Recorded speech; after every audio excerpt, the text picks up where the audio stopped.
Hello there. A few weeks ago I posted a video about St John's Cemetery in Parramatta. It's the oldest European burial ground in Australia and it's home to the oldest original European grave on Australian soil.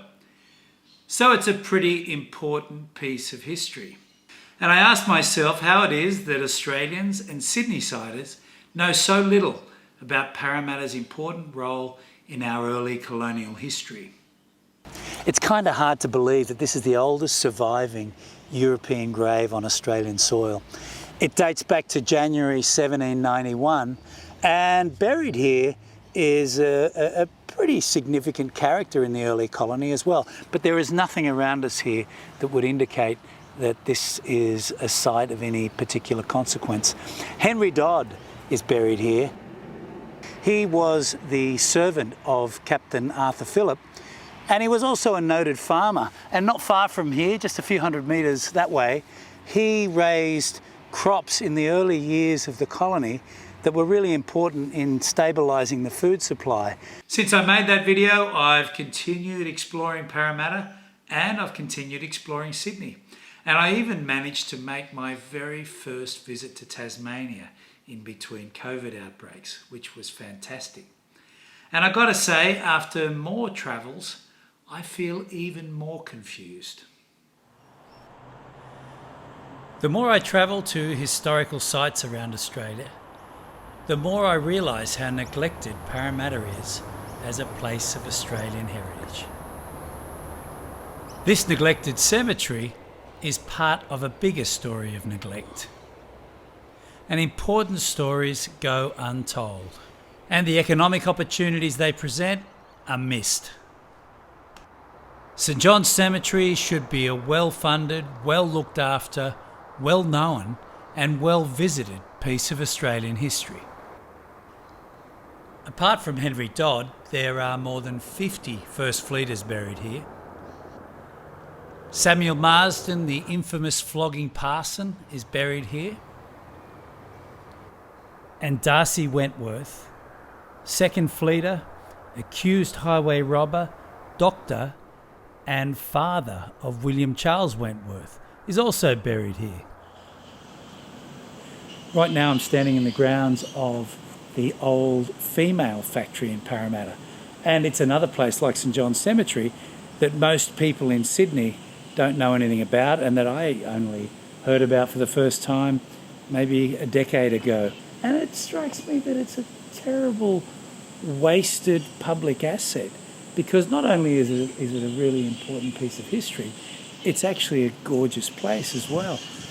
According to historian Michaela Cameron, this is the largest and oldest surviving convict women's site in Australia.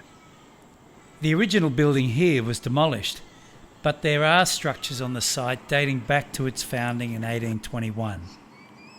You might expect this to be a place of national significance and a unique place to explore women's history in Australia. It isn't, but that should change. There's an amazing collection of heritage buildings on a vast tract of valuable real estate that will soon be connected to Parramatta's new light rail. As Parramatta becomes more and more overdeveloped, places like this become ever more precious. Now known as the Cumberland Hospital Precinct, this area has been used as a women's prison and a women's mental health facility for most of the past 2 centuries. I recently visited the Cascades Female Factory in Hobart. It's a World Heritage listed convict site, and it's a major tourism destination in Hobart. Yet the Parramatta Female Factory, the first to be created in Australia, is arguably more significant both historically and in respect of the quality of the remnants on the site.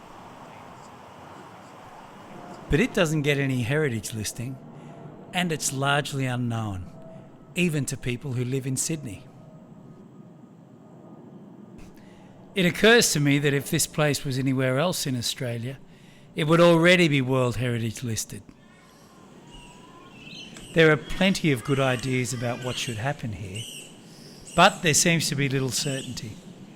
Although as far as I'm aware, these buildings are protected. How about a museum focused on women's history in Australia? This would be the perfect place for it. And there's space for cafes, restaurants, boutique retail, community events. This might be the landmark heritage space Parramatta needs.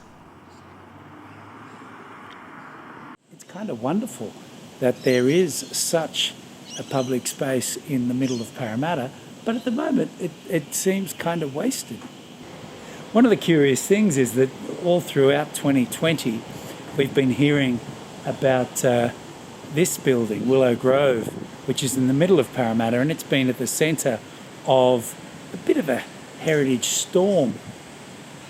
And while I really see the beauty and importance of Willow Grove, and I really hope that the right decisions are made to keep that lovely little place in the middle of rapidly developing Parramatta, it seems to be a relatively trivial story compared to places like this. So I haven't even mentioned the elephant in the room.